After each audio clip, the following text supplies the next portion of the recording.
So thank you so much, Liz from Bússola Tech, as a great partner of ParlAmericas, for inviting us to present a little bit about what is modernization in parliaments, how has been those process, pretty a glimpse of that, and its relation also to one of our areas of work that has been open parliament. And just to a little bit of brief of ParlAmericas. ParlAmericas is the institution of the Inter-American system that works with parliaments within the Americas and the Caribbean, and that's why my presentation is going to be focused on this specific region, and is led by parliamentarians, of course, and parliaments itself themselves.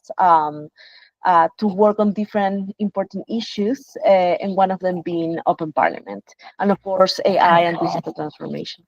Um, so then, my first slide, and one of the first things that I wanted to highlight is how parliamentary modernization is linked to institutional strengthening.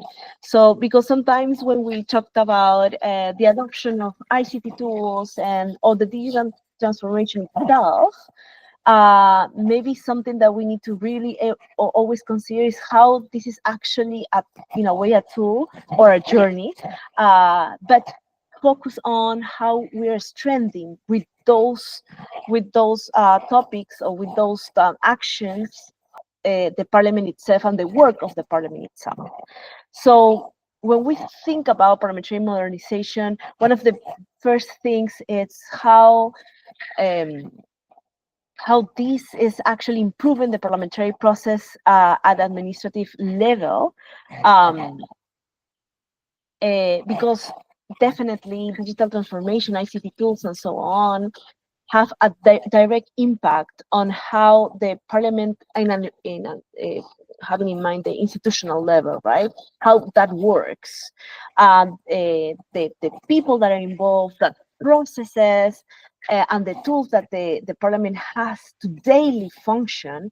So then when we think about parliament modernization itself in parliaments, then it has there's an important link to how these improve processes within the parliament at administrative level, The other one that it's pretty important, because at the end of the day, parliaments are part of democracy, and the main thing is how they represent citizens as a whole, is that the parliamentary modernization has also an impact on how can be better ways to connect with citizens. I'll explain a little bit further, but how ICT tools, how the digital transformation itself have proven or flourished more tools and ways to connect with citizens, to have a not only like share information with them, but also have a more direct dialogue with citizens that parliamentarians represent, or the parliament itself within the democratic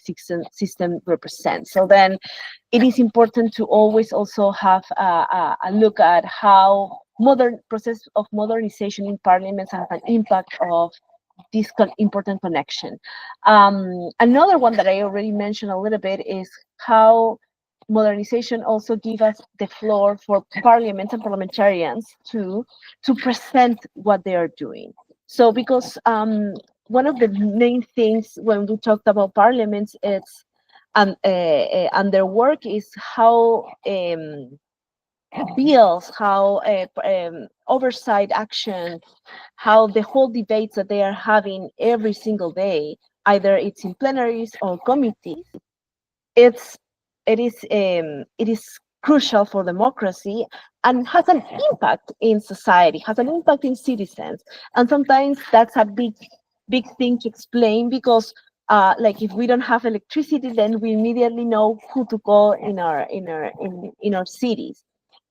But if there's a right that we are not fully having, or we are problems with certain processes within the government, then that's when the parliament, and in our lives, of course, that's when the parliament has a role there, an important role there. So then that's why one of the things that I wanted to emphasize is that in parliamentary modernization, there has been also tools and platforms that help the parliament and help the parliamentarians to support the parliament to share what they've been doing every single day, and how this is important for citizens. Also, in line with that, will be the in-process legislative process. So then, there has been, when we talked about modernization, not only it's about, of course, digital tools, ICT tools, but also how the parliaments itself within their own countries have improved their own legislative process so that it actually reflects better citizens' points of view of certain topics that they discuss. So then that is that from the last 20 years has been actually modifications, reforms to standing orders and regulations and so on. I'll explain that later, a little bit later too, on how the parliament can do or improve their ways to do those legislative process within their own context. And one, last but not least, when we talked about parliamentary modernization, one of the things that always comes to mind in ParlAmericas activities and resources is how this is also linked to IT infrastructure. This is important, especially not only in big parliaments and big countries like Brazil, Canada, Mexico, and so on, but also in a small island when they are processing information, they are having tons of data from the bills, from the parliamentary discussions, and having an IT infrastructure is crucial for their work. So then that's another important thing to think when we are talking about parliamentary modernization. And then when it comes more to digital transformation, I wanted to here give you a couple of interesting ideas and perspectives. Then, of course, the eruption ICT tools has impacted in parliamentary work around the world and, of course, also the region. And parliaments have been in process to adapt and use these new technologies to improve their work, as I was saying in the first slide. And that has been like from the last 20 years, if you wanted to, categorize how the progress of parliament has been doing in this specific area, in this specific journey, as I'm saying later on in my point here in the slide, is how we go from like more like e-parliament, how we how we are dealing with data, to digital parliament, and even to open parliament, right? How at the end of the day, this journey that it comes with digital transformation, modernize the parliament, but having in mind how they can provide a better service to their citizens. So when we're on this journey, I see the Interparliamentary Union has a great report, and there's this image that I included in this slide from this World e-Parliament report from last year, is that when you're doing that, definitely it had an impact in 4 different categories, let's say: culture, people, process, and technology. So because when citizens see a new platform where you can easily access to the bills and the information regarding to the discussions related to that specific bill or legislative initiative, then we don't tend to think and what is behind, not only the platform itself, but also how the own processes of the parliament and the people working on that specific process had to work and adapt to make sure that that platform is ongoing and working and reflects everyday discussions in parliament. So then, and of course also the technology that is used, before was more maybe like a standard website, but now with AI tools, they are potentially using it for even going further with those technologies. So then that's something also to think about whenever we are thinking also parliamentary modernization and digital transformation itself, how it impacts not only in the final product, but also what is behind it. Also, so one of the things that I always wanted to remind and bring to the table is how we are where we are right now. So and Legistech always has great sessions and meetings on AI and digital transformation itself, but how we came to this point. Well, first, of course, there has been a massive incorporation in information technology, not only in parliaments, but within the government institutions from the last 20 years, and I would say even more, not only for to process text, but also to this informational system itself to manage that information. Because the parliament and other public institutions manage a huge amount of information. So then it has been important not only to incorporate but to adapt that those tools to the purpose itself of the parliament tasks that are needed to provide that information to the public. Another one that is linked to that, it will be more on new administrative and management models. One of the things not only that brought technology is also to rethink how the process itself and the structure, the structure of the departments and how they are divided, it makes sense to these new tools and new technology that they are using, the parliaments are using. So there has been rethinks on the parliament itself on how the work within the administrative and more institutional level has been divided to make sure that they are now, if they're incorporating this way the last 20 years, incorporating new technology, then they definitely have to have an IT department. And they definitely have to have certain other processes related to this IT department. So then it is holistic in their approach to add those new actions and improvements within the parliament. And then the other one that is linked to that is the improvement of legislative process and parliamentary functions itself. So one of the things that I was mentioning already is how this whole process is this parliamentary modernization, which is a process or a journey, if you want to, also involve people behind it. So then has to be definitely like training not only for parliamentary staff but also for parliamentarians to acquire those new abilities. So then they can actually manage those new systems in place in parliaments when it comes to those processes of modernization. So then there has been also sometimes it seems like it's so little, like the electronic signature, which was actually prompt or flourish even more within the COVID-19 situation, right? That we had 5 years ago.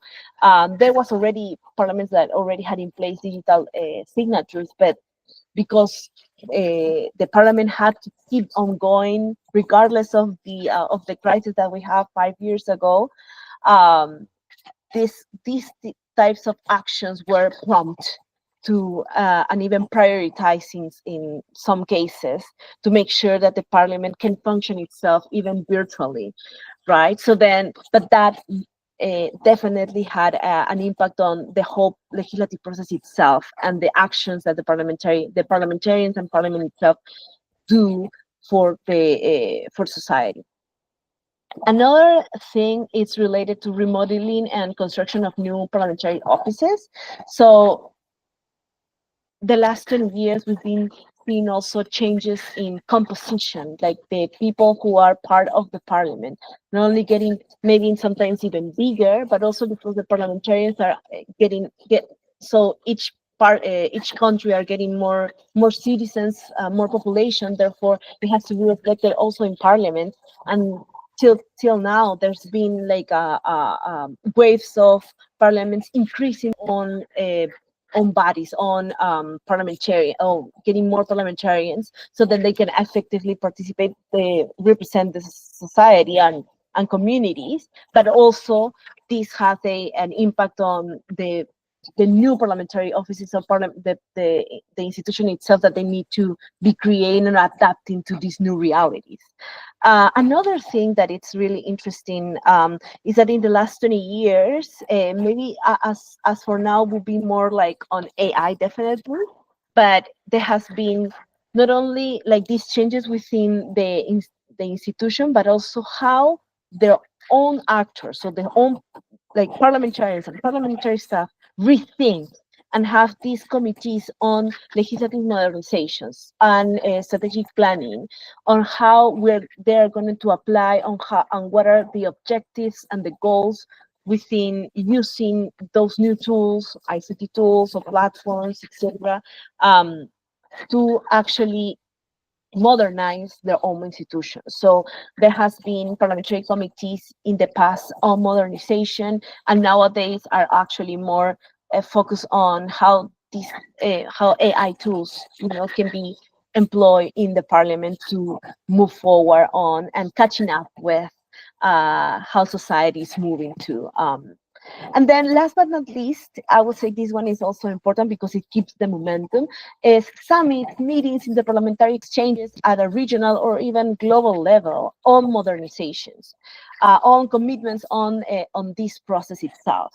In ParlAmericas, we've seen it that parliamentarians and parliamentary staff demanding more spaces for digital transformation, for AI tools, for modernization itself, because they see that the society is moving in a one way and the parliament cannot be behind that, right? It had to be in pair with the changes that are that the society are experimenting based on the eruption of ICT tools from the last 20 years. So then these summits, these meetings have been keeping, like the Bússola Tech meetings as well, have been keeping the momentum and try to make sure that when the parliament itself are working on different agendas and environment and corruption and so anti-corruption measures and so on, they always keep an eye on how the parliament itself is improving their processes by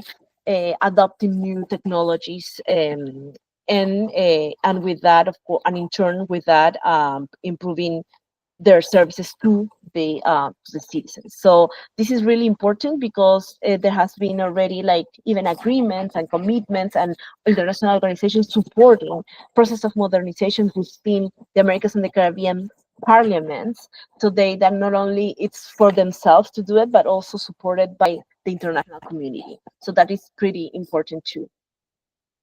And then something that we are seeing more now, and it's how this process comes to an end, not to an end, but let's say to nowadays being more called on open parliament. And ParlAmericas, we have a roadmap towards legislative openness 2.0 that was launched a couple of years ago, and that talks about that open parliament is more like a model for Parliament itself to move forward on access to information and transparency, accountability, citizen participation, and ethics and probity. Those pillars that are key for to this process or this journey that I was talking about on the society is moving one way, so the Parliament had to move along with society.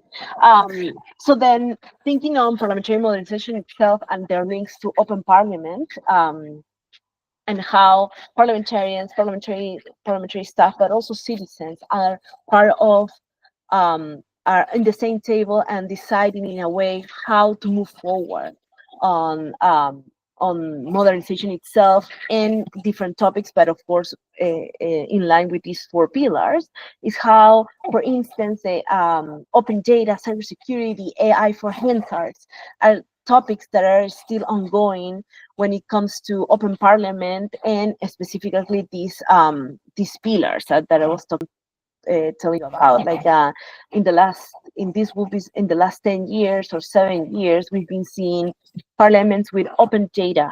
Paraguay, Brazil, Argentina, Canada, Peru, and Chile. So Argentina as well. So then there has been like an investment of parliaments to not only provide information, but in an open format. So then citizens can also access in a different ways, and with that create their own information or create their own applications. There has been this was more maybe it's not now, but in at some point 10 years ago, I remember Brazil doing their first hackathon. I think it was in 2015 or 2014. So a little bit of like 10 years ago. But with that interesting exercise, other parliaments follow. Chile follow, Colombia follow, Paraguay follow, Peru follow, Mexico follow. So then these interesting waves that we can see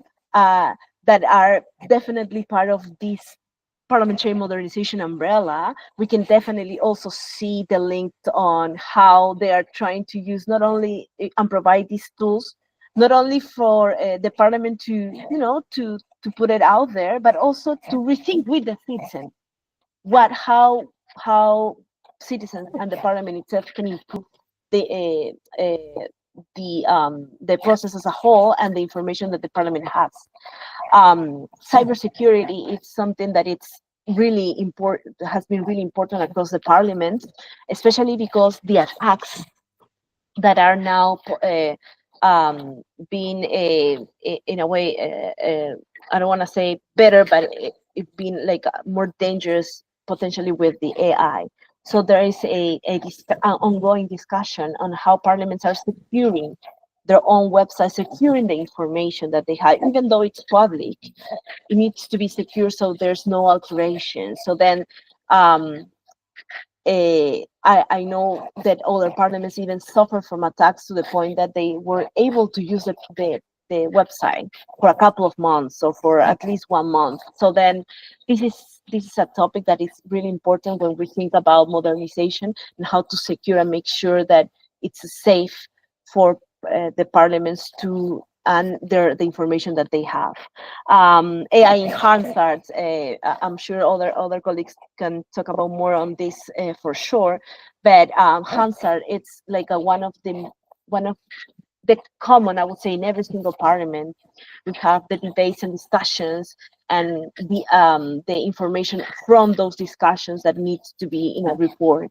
And AI, it's been like more like a tool to facilitate those. Chile is already using it. I know Brazil is already working on that. So there are just a few parliaments using AI on this specific topic, but I know for sure that some other parliaments, especially in the Caribbean, they wanted to take advantage of that to facilitate those processes that they have that are important for the parliament. Also, in relation to public participations, so there has been tools and platforms from the last 10 years, and also and as part of action plans and commitments on open parliament by the national legislatures that have been providing tools for citizens to not only submit but vote for bills, comment, and and make sure that those comments are not just in the platform but are actively incorporated within the discussions and debates in parliaments. So that's the case in Chile, Costa Rica, Paraguay, Brazil, Peru, and some Canada, and some others. And depending on the process, they have a different platform for that, and different ways to do that, having in mind the digital tools that are provided that are used by the parliaments. In the case of AI, for instance, there are already cases, especially in Chile and Brazil, and Argentina, they are working on it right now, and Suriname, so only those first three countries that I mentioned that are trying to use AI for the amount of comments that they receive, because there's a public that are consuming these tools, participating in these platforms, but before it has been done manually, and now they're trying to actually use AI to have a better understanding of those comments that they are receiving through these platforms that promote citizen participation.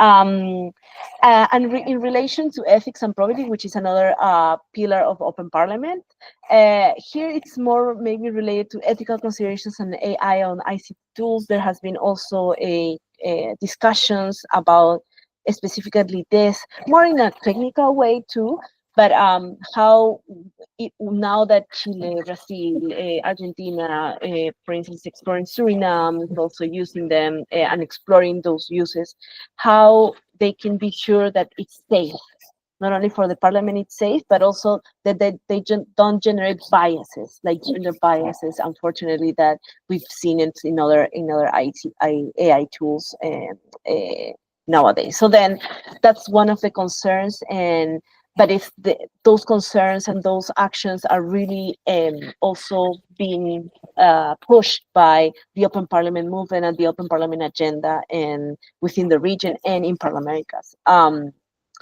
So that's basically what I wanted to share. So with that, I will conclude my presentation, and I'm happy to answer any questions that Um, it was very helpful to kind of visually see how, what have been the important areas of consideration and important areas of kind of evolution of digitization of the parliaments in last 20 years.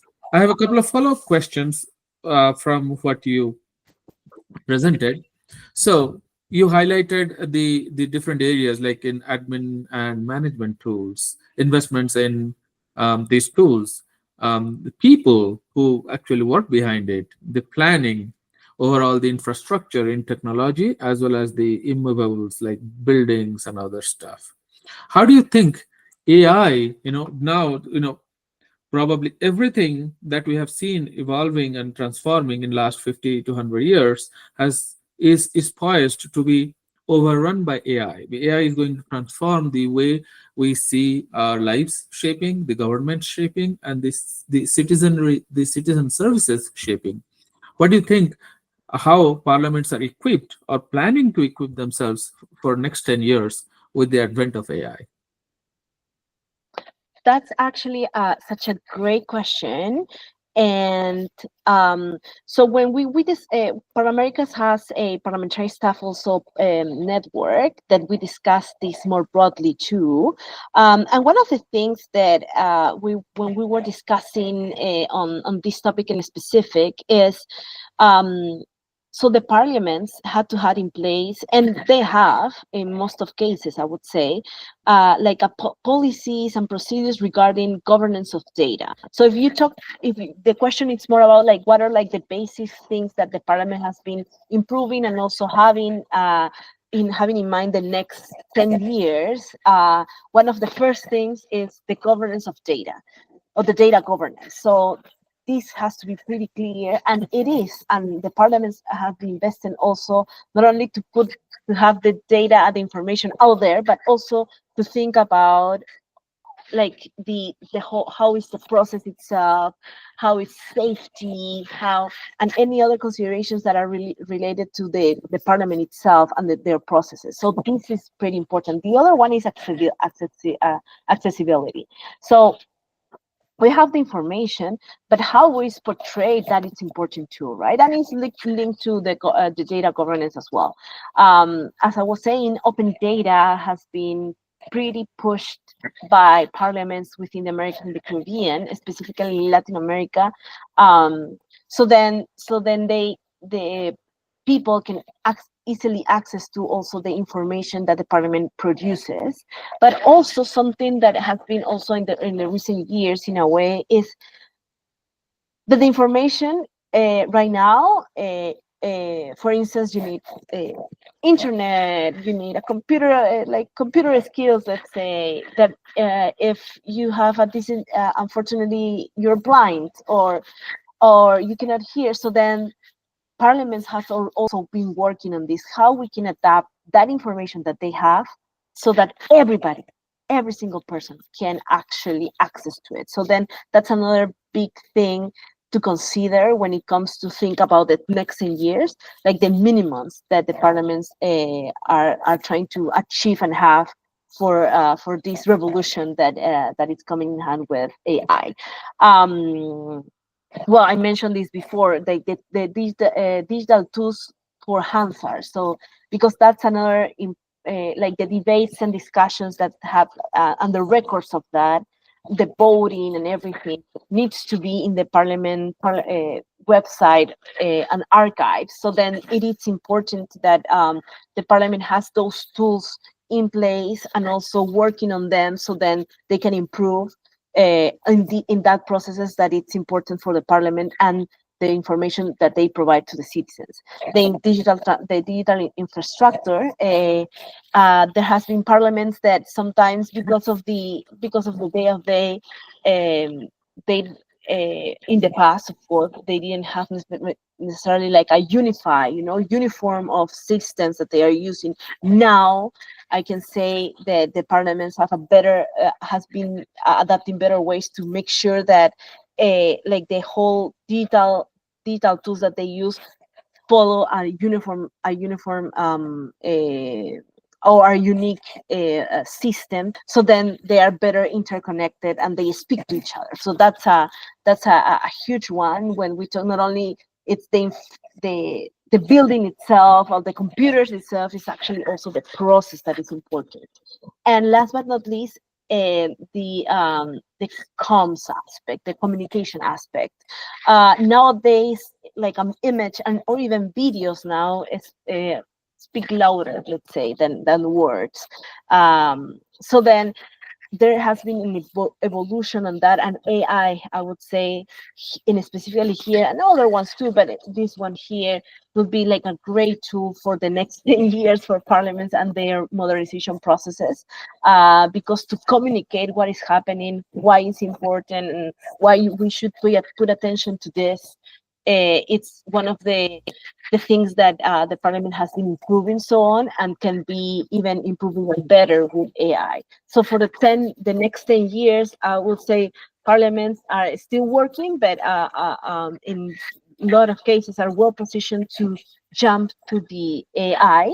But of course, that needs an important process to think, and the people and abilities that need to be provided, so then they can actually make that jump and catch up with what society is right now going, I would say. Fantastic answer. Thank you. Now that kind of um, goes into the next two questions I had. One is on the you did mention the open parliament thing, and that brings in a lot of questions about cybersecurity and all that. I'll get to that in a second. On the other side, the citizen services, because ParlAm is an organization that cuts across multiple parliaments, multiple organizations, governments, and how advising probably other parliaments to kind of implement and improve their processes. And specifically when you deal with a larger such larger groups, there will be multilingual requirements, right? So kind of translating, making sure the dissemination of knowledge is smooth. The citizens can get access to the data, the legislations, the laws that are being formed, and they help in an active way in today's kind of more involvement of people, right, in the process. So what do? We did mention Hansard process, which is common across all the parliaments, all across the world. But now parliaments are slowly kind of going into real-time multilingual kind of simultaneous interpretation, replacing the human intervention, making it more affordable, more efficient, and also available in many languages at the same time. And we are one such organization that offer this service to different parliaments. And what we have been seeing is increasingly parliaments are ready to let go of their conservative approach and embrace the technology, which would make it easier for them to communicate, like break down the communication barrier in textual communication, translating the documents, reporting from the Hansard side when it's happening real time as quickly as possible, reducing the time, increasing the efficiency, and translating audio. Where do you see ParlAmericas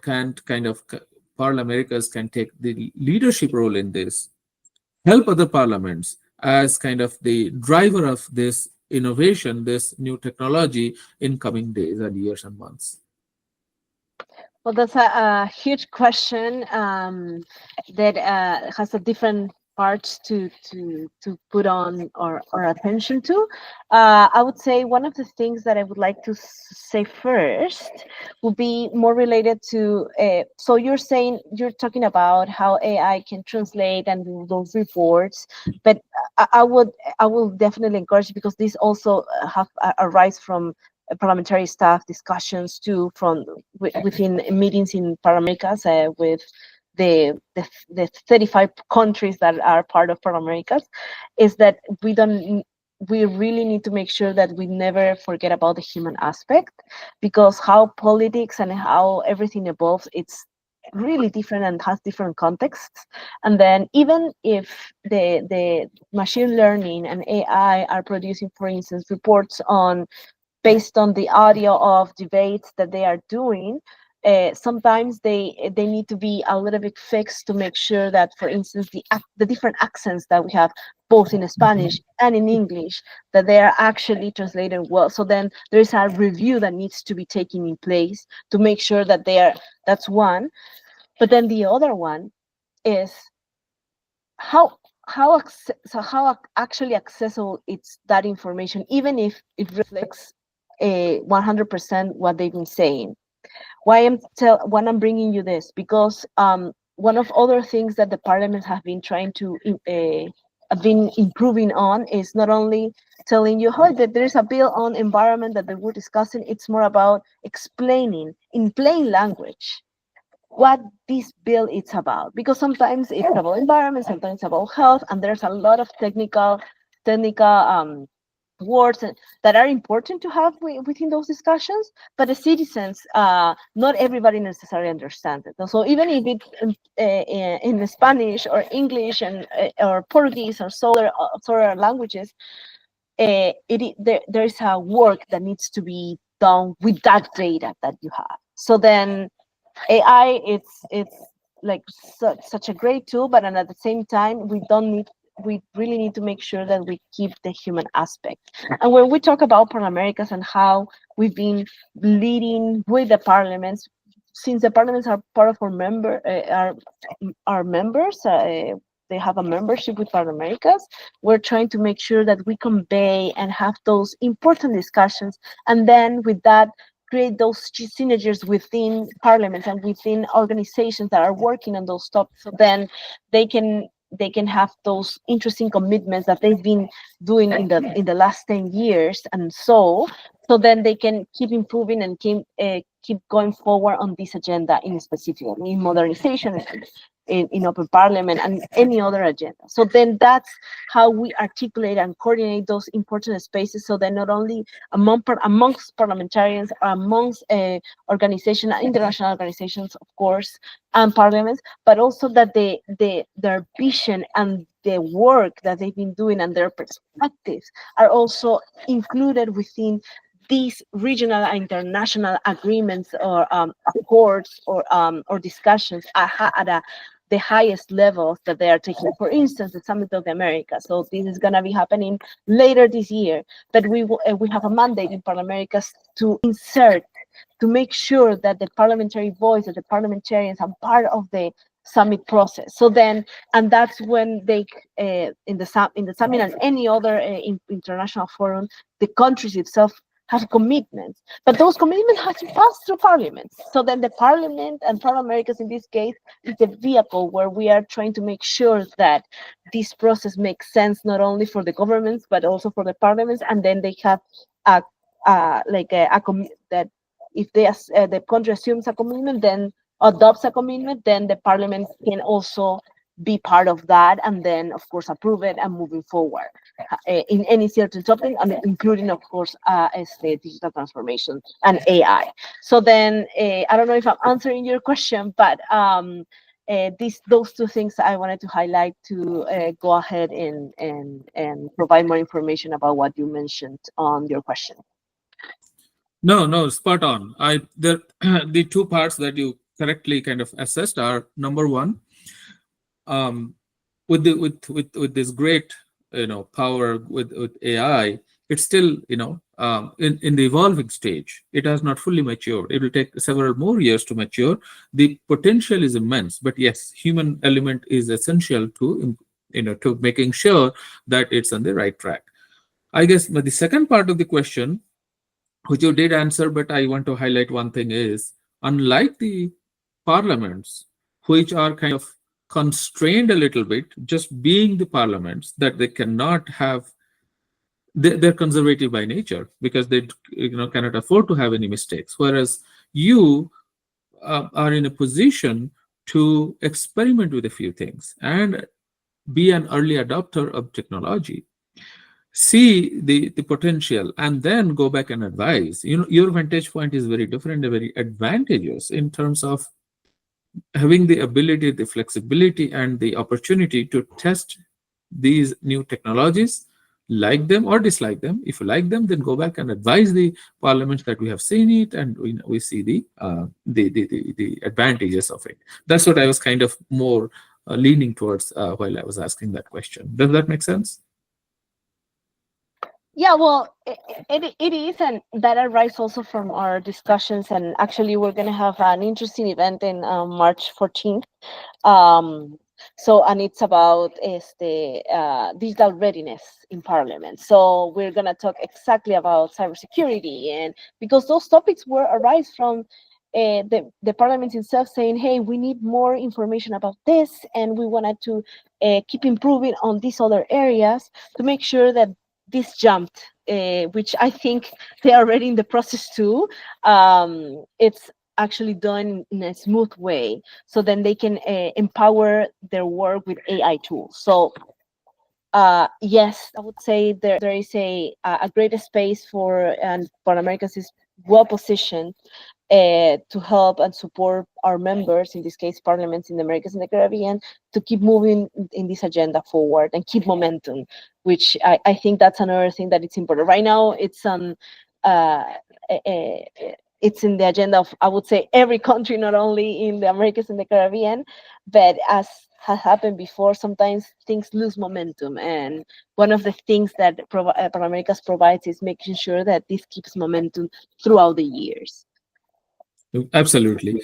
And the last question, and I promise I will not take any more of your time, but when you said open parliament, there's always a risk of how much you open and how you are your vulnerability to attacks, especially given this age of quantum computing. Nothing is safe anymore. So any thoughts on it, how the parliaments are preparing to mitigate this risk? That's a great question. I think it's really related, and let me know if that's not the case, but I think it's really related to cybersecurity and their own programs that they have to protect the information. The information is public. So then the problem is not that it's hidden, and therefore the attack is gonna be making it public. It's more like to modify that information that they have based on the discussions that daily the parliamentarians are having across the hemisphere. So that's the decisions they are taking within those discussions and the votings and everything. So then I would say parliaments are working on that, because of course AI. So the attacks that they've been having, or the attacks in any public institution having the last 10 years, are different from now, I would say. So then there is new skills and new programs that they need to be adapted, having in mind how AI can actually power, unfortunately, in a dangerous way, those attacks against parliaments and parliaments information. So then our encourage is always, of course, open by default, but having in mind that cybersecurity has a really important role on the information that the parliaments manage and publish. So I would say there are programs already in parliaments trying to work on cybersecurity, like that has been ongoing, of course, but now having in mind, and that's why those ParlAmericas is well placed with these regional communities or in parliaments, of course, because then they can see how other parliaments have been advancing on this specific topic, and what are like these tasks or actions to move forward, right? From more like a technical and institutional perspective. And because we gather not only parliamentary staff but also parliamentarians, that's another one that, so then if both are in the same page, usually they are, but both on the same page, so then they can move even further. Which what happened with COVID-19, right? Like there was a stop on every single people's lives in a way, but the parliament and everybody need to keep moving forward. So then they had to not only invest in infrastructure, but also think about, okay, what are the rules in place that we need to change in order to keep moving and keep legislating, keep approving laws, keep approving things that approving the national budget and everything, to keep to keep the country forward, right? To keep because even this is a crisis. Actually, this is the time where the parliament and the government itself need to respond. The most important and actions need to be done. So then that's that trigger, those processes of innovation. I was saying in my presentation, but also to make sure that that they also keep in mind that, hey, cybersecurity is also an area that we really need to focus on, and they are working on that within the parliaments in the region.